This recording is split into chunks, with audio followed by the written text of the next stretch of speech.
മനോഹരമായ ഗാനത്തിന്റെ വരികൾ രചിച്ച പ്രശസ്ത കവി ശ്രീ റഫീഖ് അഹമ്മദ് സാറിനെയും ഓഡിയോ പ്രകാശനം നിർവഹിക്കുന്ന ഡോക്ടർ വി.കെ. അബ്ദുൽ അസീസ് സാറിനെയും സംഗീത സംവിധാനവും ആലാപനവും നിർവഹിച്ച കലാമണ്ഡലം വിനോദ് സാറിനെയും സാദരം വേദിയിലേക്ക് ക്ഷണിക്കുന്നു.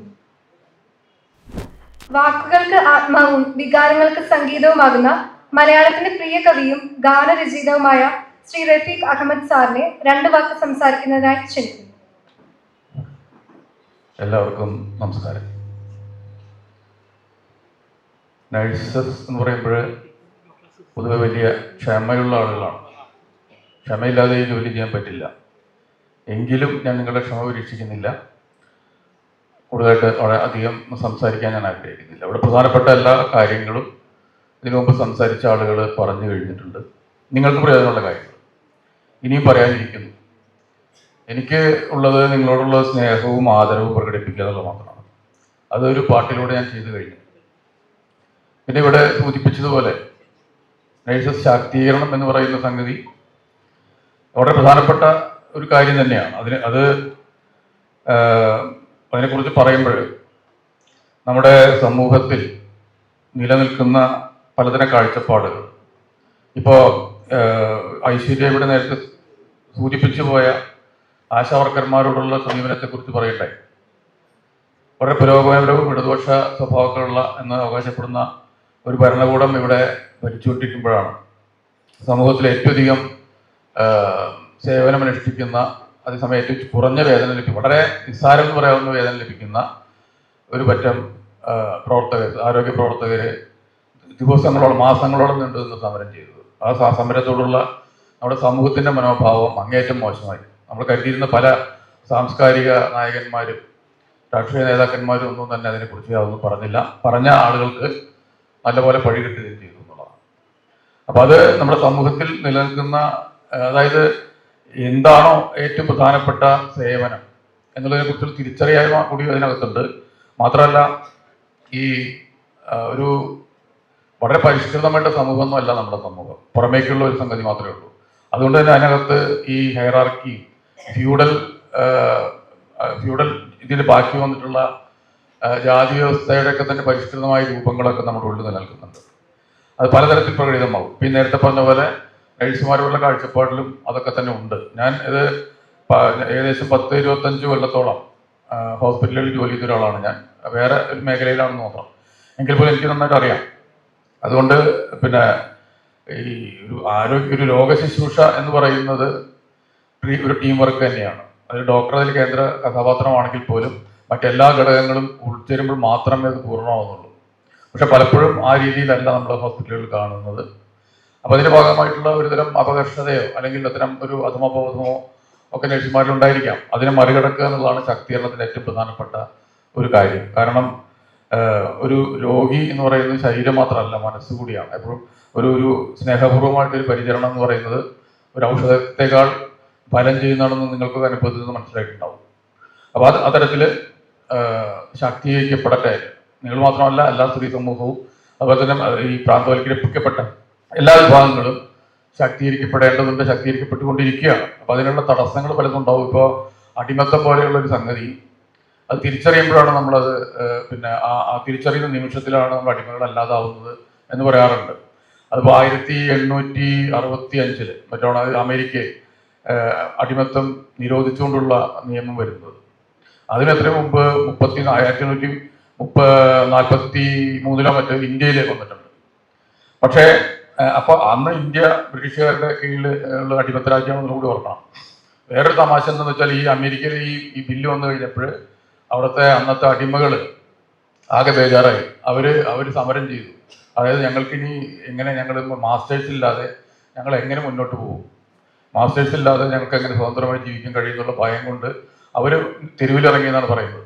അപ്പോൾ ആ ഒരു മനോഭാവം നമ്മുടെ ഉള്ളിലൊക്കെ ഉണ്ട്. നമുക്ക് സ്വയം നേതൃത്വം ഏറ്റെടുക്കാനോ സ്വയം തീരുമാനങ്ങളെടുക്കാനോ ഉള്ള ഒരു ശേഷിക്കുറവിൻ്റെ, ഒരു ആത്മബോധത്തിൻ്റെ കുറവ് മാത്രമേ ഉള്ളൂ. അത് വീണ്ടെടുക്കേണ്ടതുണ്ട്.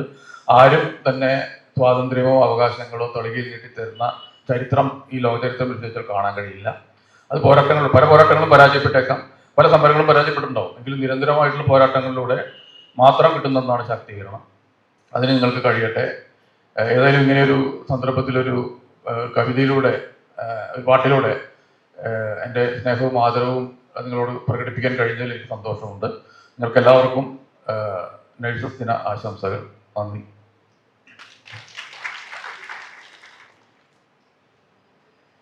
മനോഹരമായ വാക്കുകൾ കൊണ്ട് നമ്മെ പ്രചോദിപ്പിച്ച റഫീഖ് അഹമ്മദ് സാറിന് ഹൃദയം നിറഞ്ഞ നന്ദി അറിയിക്കുന്നു. അടുത്തതായി Daya hospital managing director doctor VK Abdul Azeez സാറിനെ ക്ഷണിക്കുന്നു.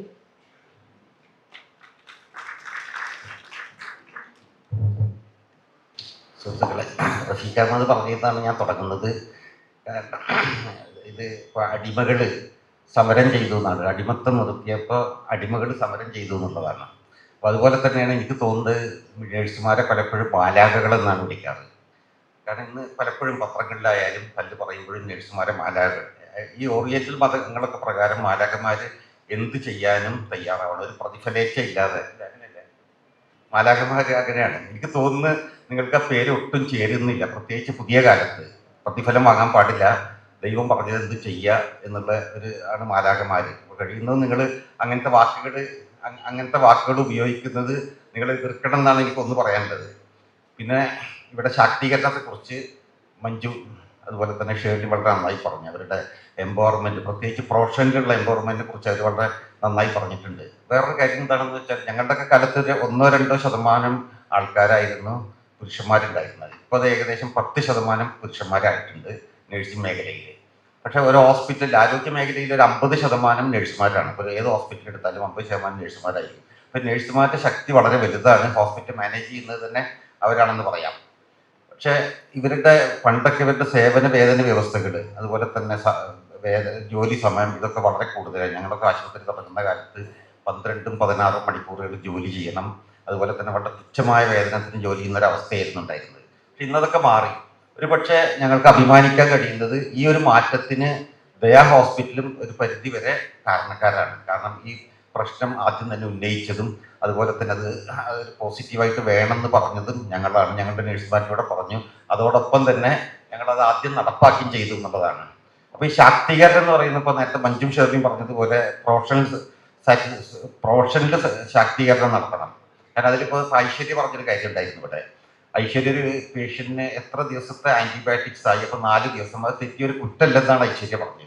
പക്ഷെ അത് എനിക്ക് തോന്നുന്നത് കുറ്റമാണ്. കാരണം എന്താണെന്ന് വെച്ചാൽ നഴ്സുമാരെ എംപവർ ചെയ്യുമ്പോൾ പേഷ്യന്റിനെ എല്ലാ രീതിയിലും ബാധിക്കാൻ അവർ ഇതാണ്. ഇപ്പോൾ ഞങ്ങളുടെ ഒരു പേഷ്യന്റിന് ഇപ്പോൾ വന്നു കഴിഞ്ഞാൽ അവിടുത്തെ സിസ്റ്റർ പറയും, സാറേ 5 ദിവസമായി ആൻറ്റിബയോട്ടിക്സ്, അത് നിർത്താനായി എന്ന് പറയും. അതാണ് ഇതിനൊരു ശാക്തീകരണത്തിൻ്റെ കാരണം. ഇവർക്ക് സബ്ജക്റ്റ് അറിയണം, അതുപോലെ തന്നെ അവർ രോഗിയുടെ ഓരോ ചേഞ്ചസും അറിയണം, രോഗിയുടെ പരിചരണത്തിന് മുഴുവൻ പങ്കാളിയാവണം എന്നുള്ളതാണ്. നേരത്തെ അതുപോലെ തന്നെ ചലഞ്ച് ചെയ്യാന്നുള്ളത്. ഇപ്പോൾ നമ്മൾ തെറ്റായ തീരുമാനം എടുത്താൽ ചലഞ്ച് ചെയ്യുന്ന നഴ്സുമാരാണെന്ന് ദയാശുപത്രിയിൽ ഭൂരിപക്ഷം. അതുപോലെ തന്നെ പലപ്പോഴും ഇപ്പോൾ ടീച്ചിങ്, ഇപ്പോൾ ഞങ്ങൾക്കൊക്കെ പോസ്റ്റ് ഗ്രാജുവേറ്റ് സ്റ്റുഡൻസ് ഉണ്ട്. അപ്പോൾ പലരും 30 വർഷം കഴിഞ്ഞൊരു നഴ്സിന് അവരെ ഗൈഡ് ചെയ്യാൻ പറ്റുന്നതാണ്. ഇപ്പോൾ ഒരു പക്ഷേ ഞാൻ പഠിപ്പിക്കുന്നതിലും കൂടുതൽ നന്നായിട്ട് സർജിക്കൽ പ്രൊസീജിയേഴ്സ് അവർക്ക് പഠിപ്പിക്കാൻ പറ്റും. അവർക്ക് ഞാൻ ആ ഒരു എംപവർമെൻറ്റ് പലപ്പോഴും ഞങ്ങൾ കൊടുക്കാറുണ്ട് അവരുടെ. ഇതൊക്കെയാണ് എംപവർമെൻറ്റ്. പക്ഷേ മറ്റൊരു എംപവർമെൻറ്റ് എന്താണെന്ന് വെച്ചാൽ ഇവരുടെ സേവന വ്യവസ്ഥകൾ, വേതനം, ഇതിലൊക്കെ ഒരു പക്ഷേ ഇന്ന് സംഘടന ഉള്ളത് കൊണ്ട് അതൊക്കെ വളരെ നന്നായി പോകുന്നുണ്ട്. സമരം ചെയ്തിട്ടുണ്ടെങ്കിലും പല ആശുപത്രിയിൽ അംഗീകരിക്കുന്നില്ലെങ്കിലും അത് വളരെ നന്നായി പോകുന്നുണ്ട് എന്നാണ് ഉള്ളത്. എന്തിനാണ് ഈ ശാക്തീകരണം എന്നുള്ളതാണ്. കാരണം അത് പ്രൊഫഷണലിൻ്റെ അന്തസ്സ് ഉയർത്താനാണ് ഈ ശാക്തീകരണം. അത് നിങ്ങൾ നിരന്തരം ഇടപെട്ടാൽ മാത്രമേ അത് നിങ്ങൾക്ക് നേടിയെടുക്കാൻ കഴിയുള്ളൂ എന്നുള്ളതാണ്. പിന്നെ അതുപോലെ തന്നെ ഈ കൂട്ടായ്മകളുണ്ട്. ഇപ്പോൾ ദയാശുപത്രിയൊക്കെ ആണെങ്കിൽ ഇപ്പോൾ ഒരുവിധം എല്ലാ രംഗത്തും, സാംസ്കാരിക രംഗത്ത്, ഇപ്പോൾ ഈ സെമിനാറിന് ഇതിൻ്റെ ഒരു ഭാഗമാണ് ഒരു സാംസ്കാരികമായിട്ടുള്ള ഒരു കൂട്ടായ്മകൾ ഉണ്ടാക്കുക. ഇപ്പോൾ സാഹിത്യം, സംസ്കാരം, പിന്നെ കലകൾ, അതുപോലെ തന്നെ പലതും കലാമണ്ഡലത്തായിട്ട് ചെറുത്ത് ഞങ്ങൾ ചെയ്തിട്ടുണ്ട്. അതുപോലെ സ്പോർട്സ്, ഇതിലൊക്കെ അവിടെയുള്ള സ്റ്റാഫിൻ്റെ ഒരു കൂട്ടായ്മ, അതിൽ നഴ്സുമാർ പങ്കാളികളാണ്. ഇത് നേരത്തെ നമ്മൾ ഈ ഒരു എംപവർമെൻ്റാണ് നമ്മൾ നേരത്തെ തിരിച്ചറിഞ്ഞിട്ടാണ് അത് ചെയ്തുകൊണ്ടിരിക്കുന്നത്. പിന്നെ അതുപോലെ തന്നെ പ്രൊഫഷണൽ നൈപുണ്യം വർദ്ധിപ്പിക്കാൻ നിരന്തരമായിട്ടുള്ള, ഇപ്പോൾ നമുക്ക് ആൾക്കാർക്ക് ട്രെയിനിങ് എല്ലാ രംഗത്തും ഞങ്ങൾ കൊടുക്കുന്നുണ്ട്. ഇപ്പോൾ വരുന്നൊരു നഴ്സ് ഒരു പക്ഷേ ICUയിലോ അല്ലെങ്കിൽ ക്രിട്ടിക്കൽ കെയറിലോ ഒരിക്കലും ഫിറ്റ് ആയിരിക്കില്ല. അവർ പുതുതായിട്ട് വരുന്ന നഴ്സ്, ഇതൊരു ചെറുകിട ആശുപത്രിയിൽ നിന്ന് വരുന്ന നഴ്സ്, അല്ലെങ്കിൽ തിയേറ്ററിലൊന്നും. പക്ഷേ അതിന് നിരന്തര പരിശീലനം നൽകുക എന്നുള്ളത്. മിക്കവാറും എല്ലാ മാസം നിരന്തരമായ പരിശീലനം ഉണ്ട്. അതിൻ്റെ എവാലുവേഷനും ഓഡിറ്റിംഗും ഉണ്ട്. മഞ്ജു ഇവിടെ പറഞ്ഞു എന്നുള്ളതാണ്. അപ്പോൾ ഇതുപോലത്തുള്ള സാംസ്കാരിക പരിപാടികൾ നമ്മൾ പ്രധാനമായിട്ടും സംഘടിപ്പിക്കുന്നത് ഇതുപോലെയുള്ള കൂട്ടായ്മകൾക്കും അവരെ എംപവർമെൻറ്റും ഭാഗമായിട്ടാണ്. അതുപോലെ തന്നെ ഇന്നിപ്പോൾ എനിക്ക് ഞാൻ പ്രകാശനം ചെയ്യുന്ന ഈ നഴ്സസ് ജീവിതത്തിനെ കുറിച്ചാണ് ഞാൻ പറയുന്നത്. എനിക്കത് ചില വരികൾ വളരെ ഇഷ്ടപ്പെട്ടു. അതിലൊരു 4 വരികൾ ഞാൻ പറയാം. ഒന്ന്, ലോകത്തിനാകെയും സ്വസ്ഥമുണ്ടാവട്ടെ, നോവുകൾ കൃത്യമായി മാഞ്ഞു പോവട്ടെ, ദീനവിലാപങ്ങൾ കേൾക്കാതിരിക്കട്ടെ, വേദന തോർന്ന് വെയിൽ വരട്ടെ. അതിനൊരു പുതിയ ലോകം വിഭാവനം ചെയ്യുന്ന ഒരു കവിതയാണ്. എനിക്ക് തോന്നുന്നു ഇവരുടെ ഒരു നഴ്സുമാരുടെ ഒക്കെ ഒരു എന്തായാലും പറയുക, ഒരു ആരംഭഗാനം അങ്ങനത്തെ എന്തെങ്കിലും നിങ്ങളുടെയൊക്കെ എന്തെങ്കിലും ഒരു കാര്യത്തിൽ ഉപയോഗിക്കാൻ പറ്റുന്നതാണത്. കാരണം നിങ്ങളുടെ മീറ്റിങ്ങുകളിൽ പാടാനും അതിനൊക്കെ പറ്റുന്നൊരു ഗാനമാണ്. നിങ്ങളത് വൈഡായിട്ട് പ്രചരിപ്പിക്കണം എന്നാണ് എനിക്ക് പറയാനുള്ളത്. അതുപോലെ തന്നെ സാറാ ജോസഫിൻ്റെ പ്രസംഗം ഇവിടെയുണ്ട്. ഇതിനെക്കുറിച്ച് വളരെയധികം മനസ്സിലാക്കിയിട്ടുള്ളതാണ് സാറാ ജോസഫ് നഴ്സിംഗ് രംഗത്തെക്കുറിച്ച്. കാരണം പലപ്പോഴും ഞങ്ങളായിട്ട് സംസാരിക്കാറുണ്ട്. അതുപോലെ ഒരു യാതന കുറഞ്ഞ ലോകം ഉണ്ടാവട്ടെ എന്നാണ് ആശംസിക്കുന്നു. അതുപോലെ നമ്മുടെ ഒരു നഴ്സിംഗ് ഡേക്ക് എൻ്റെ എല്ലാ അഭിവാദ്യങ്ങളും.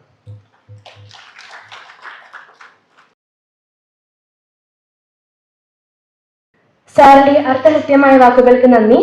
അടുത്തതായി നേഴ്സസ് ഗീതത്തിന്റെ ഓഡിയോ പ്രകാശനമാണ്.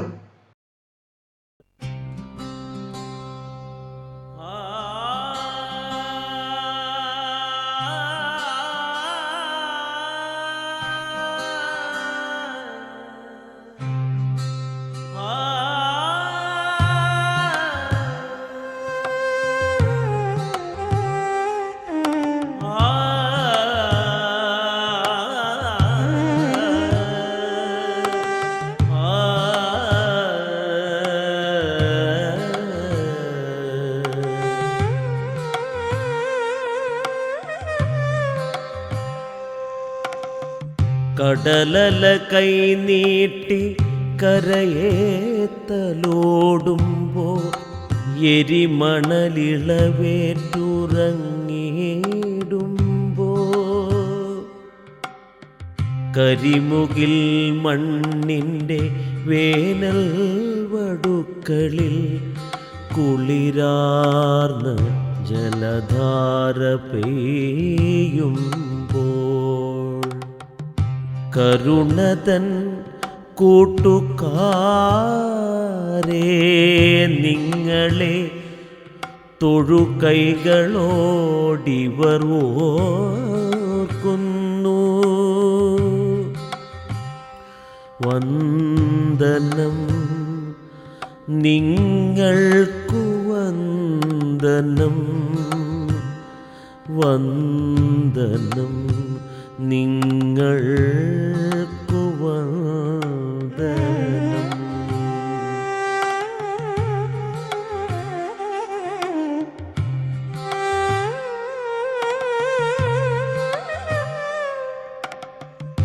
രാവിൻ്റെ യാതുര യാമങ്ങളിൽ മൂകം ചാരത്തുറക്ക മൊഴിക്കുന്ന തിങ്കളേ, രാവിൻ്റെ യാതുര യാമങ്ങളിൽ മൂകം ചാരത്തുറക്ക മൊഴിക്കുന്ന തിങ്കളേ, കൈകുഴയാതെ മടുക്കാതെ ഗ്രീഷ്മത്തെ വീശിത്തണുപ്പിക്കുമാർദ്രമാതന്നലെ, കൈകുഴയാതെ മടുക്കാതെ ഗ്രീഷ്മത്തെ വീശിത്തണുപ്പിക്കുമാർദ്രമാതന്നലെ, കുഞ്ഞിളംകുരുവിയെ പച്ചില നീരാളം ചുറ്റുന്ന ചില്ലയെ മരത്തണലേ, കുഞ്ഞിളംകുരുവിയെ പച്ചില നീരാളം ചുറ്റുന്ന ചില്ലയെ മരത്തണലേ, ആഴത്തിലാഴത്തിൽ ഇത്തിരിച്ചിപ്പിതൻ ആയുസ്സു കാക്കുന്ന നീലസമുദ്രമേ, ആഴത്തിലാഴത്തിൽ ഇത്തിരിച്ചിപ്പിതൻ ആയുസ്സു കാക്കുന്ന നീലസമുദ്രമേ, നിങ്ങളെ കാണുമ്പോൾ ഓർക്കാതിരിക്കുവാനാകുമോ കരുണതൻ കൂട്ടുകാരെ, നിങ്ങളെ കാണുമ്പോൾ ഓർക്കാതിരിക്കുവാനാകുമോ കരുണതൻ കൂട്ടുകാരെ, ഭൂവിലെ മാലാഖമാരെ, ഭൂവിലെ മാലാഖമാരെ.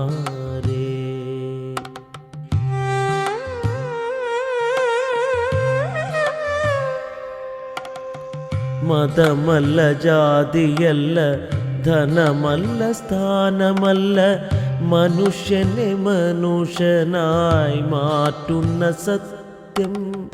മതമല്ല, ജാതിയല്ല, ധനമല്ല, സ്ഥാനമല്ല, മനുഷ്യനെ മനുഷ്യനായി മാറ്റുന്ന സത്യം. യുഗശതമെത്രയോ പാഞ്ഞുപോയെങ്കിലും ഇനിയും പഠിക്കാത്ത ലോകതത്വം. യുഗശതമെത്രയോ പാഞ്ഞുപോയെങ്കിലും ഇനിയും പഠിക്കാത്ത ലോകതത്വം. സ്നേഹത്തിനാഗ്നേയ സാക്ഷ്യമായി നിൽക്കുമാ സൂര്യനിൽ നിന്നും പഠിക്കാം. സ്നേഹത്തിനാഗ്നേയ സാക്ഷ്യമായി നിൽക്കുമാ സൂര്യനിൽ നിന്നും പഠിക്കാം. ജീവന്റെ ആധാരത്താളമായി നിൽക്കുമീ ഭൂമിയിൽ നിന്നും പഠിക്കാം. ജീവന്റെ ആധാരത്താളമായി നിൽക്കുമീ ഭൂമിയിൽ നിന്നും പഠിക്കാം. മൈത്രിയം നിത്യസംഗീതം, കാരുണ്യമെന്ന സംഗീതം. മൈത്രിയം നിത്യസംഗീതം, കാരുണ്യമെന്ന സംഗീതം. കാരുണ്യമെന്ന സംഗീതം. ലോകത്തിനാകെയും സ്വാസ്ഥ്യമുണ്ടാവട്ടെ, നോവുകൾ നിത്യമായി മാഞ്ഞു പോട്ടെ. ലോകത്തിനാകെയും സ്വാസ്ഥ്യമുണ്ടാവട്ടെ, നോവുകൾ നിത്യമായി മാഞ്ഞു പോട്ടെ. ദീനവിലാപങ്ങൾ കേൾക്കാതിരിക്കട്ടെ, വേദന തോർന്നു വെയിൽ വരട്ടെ. ദീനവിലാപങ്ങൾ കേൾക്കാതിരിക്കട്ടെ, വേദന തോർന്നു വെയിൽ വരട്ടെ. ആതുരലോകത്തിൻ ബന്ധുക്കളെയാർത്ത ജീവിതലോക ശുശ്രൂഷകരെ, ആതുരലോകത്തിൻ ബന്ധുക്കളെയാർത്ത ജീവിതലോക ശുശ്രൂഷകരെ, വന്ദനം നിങ്ങൾക്കു വന്ദനം. വന്ദനം നിങ്ങൾക്കു വന്ദനം. വന്ദനം നിങ്ങൾക്കു വന്ദനം. വന്ദനം നിങ്ങൾക്കു വന്ദനം. വന്ദനം വന്ദനം.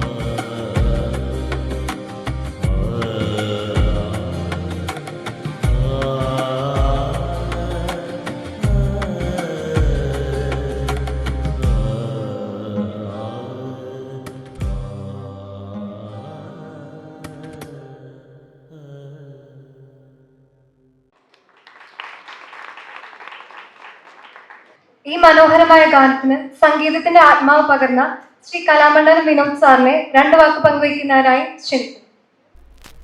ബഹുമാനപ്പെട്ട സ്റ്റേജിൽ ഇരിക്കുന്ന എല്ലാവർക്കും നമസ്കാരം. മറ്റ് വേദിയിലിരിക്കുന്നതിനും എല്ലാവർക്കും നമസ്കാരം. സത്യത്തിൽ ഈ ഒരു പരിപാടി പെട്ടെന്ന് എൻ്റെ അടുത്ത് കലാമണ്ഡലം VC അനന്തകൃഷ്ണ സാറാണ് പറയുന്നത്. എനിക്കിതെന്താണെന്ന് മനസ്സിലായില്ല. ഇങ്ങനൊരു പരിപാടിയുണ്ട്, അതിലൊരു മ്യൂസിക് ചെയ്യണം, ഇങ്ങനെ ഒരു കവിത ചെയ്യുന്നത് റഫീഖ് സാറിൻ്റെ കവിതയാണെന്നൊക്കെ പറഞ്ഞു. പക്ഷേ ഈ നേഴ്സിങ്ങിൻ്റെ ഒരു ഭാഗമായോണ്ട് ഇതെന്താണ്, എങ്ങനെയാണ് ഈ കവിത ചെയ്യേണ്ടതെന്നൊക്കെ കുറച്ചൊന്ന് ആലോചിച്ച് ഇത് എങ്ങനെ അവതരിപ്പിക്കണം.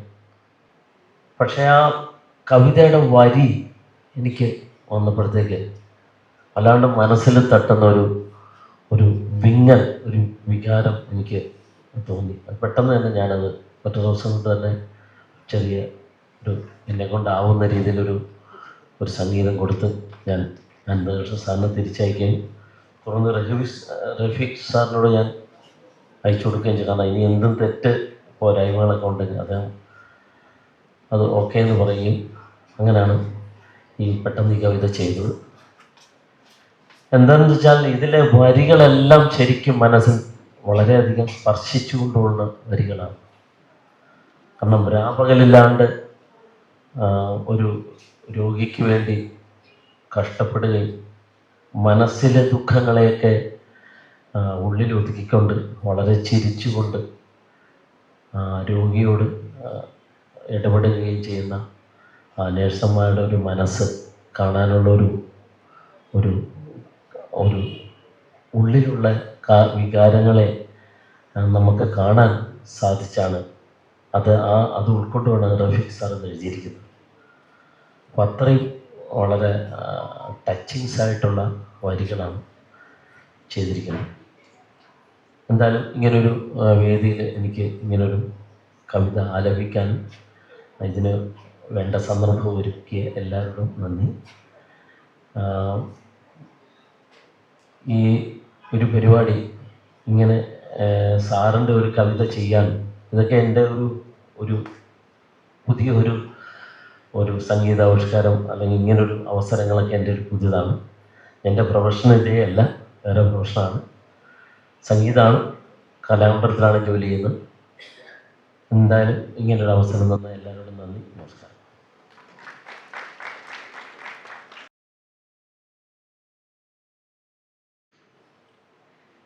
ഈ മനോഹരമായ നിമിഷത്തിന് കൂടുതൽ ഭംഗിയും അർത്ഥവും നൽകി നമ്മോടൊപ്പം ചേർന്ന പ്രിയ കവി ശ്രീ റഫീഖ് അഹമ്മദ് സാറിനും ഓഡിയോ പ്രകാശനം നിർവഹിച്ച ഡോക്ടർ VK അബ്ദുൽ അസീസ് സാറിനും സംഗീതത്തിന്റെ മാധുര്യം പകർന്ന കലാമണ്ഡലം വിനോദ് സാറിനും ഹൃദയം നിറഞ്ഞ നന്ദി അറിയിക്കുന്നു.